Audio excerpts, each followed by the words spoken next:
Hey guys, I had a idea, theory, a little bit of in between here and there, stuff I was trying to focus on, and it kind of came to me at one point, which was just how do I relax in a sense? Because I never really sweat the small stuff, and the big stuff that happens around me is usually kind of crazy. A lot of life and death scenarios, so to speak. And why do I have such a relaxed demeanor in regards to it all? Not necessarily a sunny disposition, but a rather calm, calm or carefree approach to it. Well, there's a few things. One, it's kind of how I was raised, the idea of free flowing is just kind of moving with the wind and how stuff changes. So you kind of just adapt to it. That's all you really can do. You adapt, you overcome, you keep moving forward in whatever direction you're going. Not necessarily stubborn, like you're not bullheading your way through it, but you're kind of just going with the flow because sometimes you don't have time to process everything. You just have to keep things going until you have time to, decompress, process things, and figure it out later. Another way I find solace in the things that happen around me is the people I tend to care for. I like the idea of keeping them around and seeing them still alive and kicking. Well, that comforts me.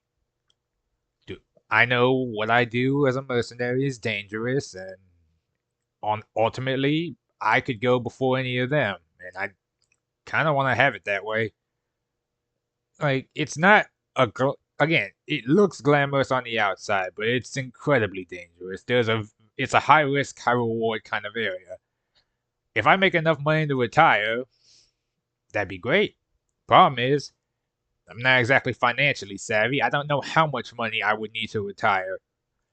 Plus, I like the idea of knowing that if I do go, then the people around me, genuinely everyone that works with me, under me, my loved ones, and then some, are well off, taken care of. They don't have to worry about money, if anything.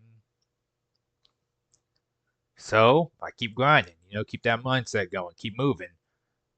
But then I keep thinking to myself, what would be a good age to retire for me? Is it when I can stop? Is it when I stop moving like I usually do? Is it when I start slowing down? Is it if I take 2 grand of a blow and I end up almost mortally wounded? When exactly would the stopping point for a mercenary be outside of death? And I don't know. Like I said, some simple jobs here and there don't pay all that well. Like someone going like, "Hey, this person's like," if I get like a thing like, "Oh, this person skipped bail, find them, bring them back.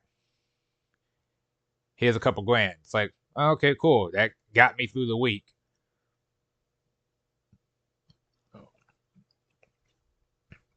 Or maybe the next. I see. That's the thing. I can't go off of average living either because I'm not average. There's a lot of maintenance and upkeep that comes with my stuff. Everything from my gauntlets to my gear to just, I guess, my lifestyle.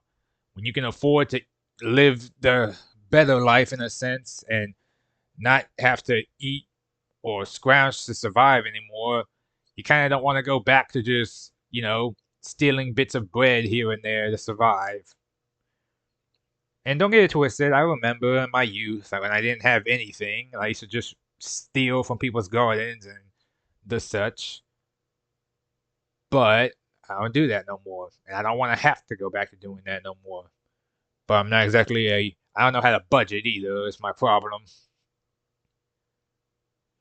Maybe I just got lucky.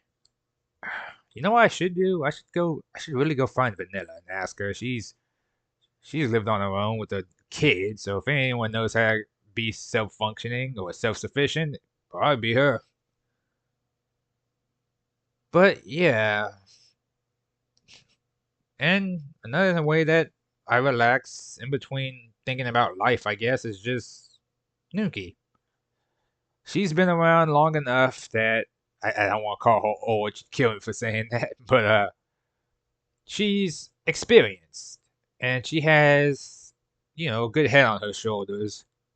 Well, she has a good everything on her shoulders and beneath them, and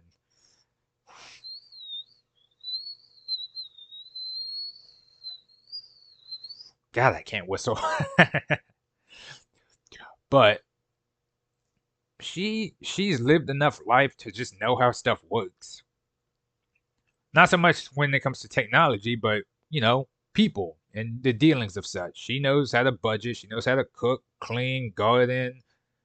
Like, trust me, if she could figure out how to get a TV working, I don't even think she would need me. Outside of, yeah, no, I don't think she would need me. But just something about her, just stability, I believe. Stability and comfort are her two biggest things. Well, second two biggest things.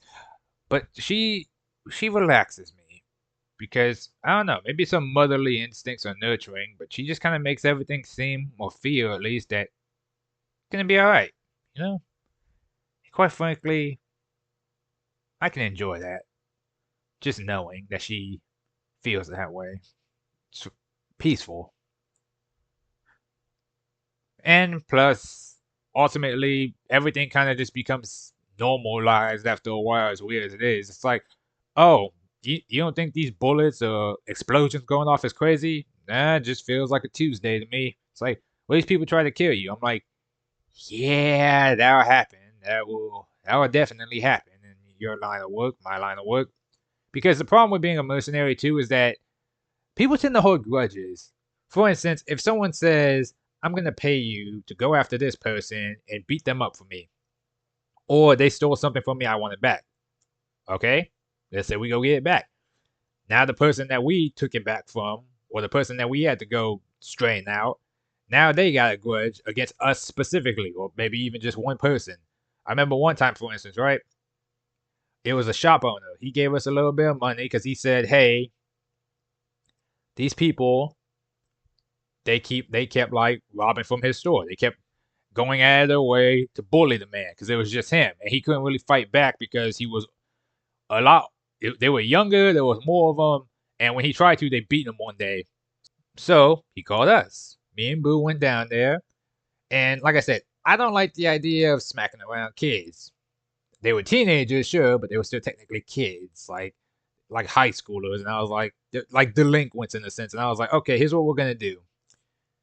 You're gonna give us all the money back you just took from him, and we won't have a problem here. They resisted because they kept doing the "oh, you touch us, you're going to jail" thing. I was like, you shouldn't have said that because Boo doesn't have the same level of patience I would have when it comes to like disobedient kids. And she put belt to ass that day. I don't think any of these people have ever been spanked in their lives, but she spanked them. She spanked them hard. She didn't punch them or nothing. Like, but she basically bound all of them, strung them all up together upside down, and hung them off from a flagpole, or not a flagpole, a light pole.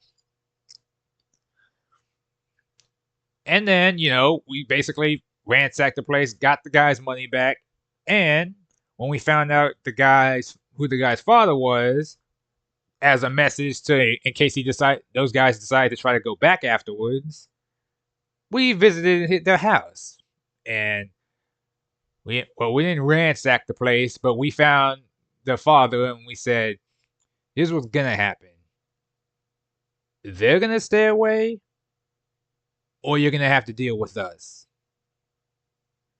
And he tried to do the thing of like, we're calling the cops, we're gonna find. I'm like, oh yeah, yeah, that's great.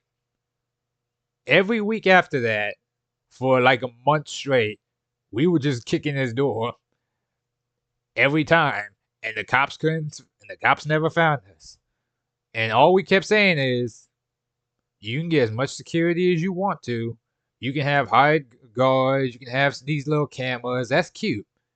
You're not gonna keep us away.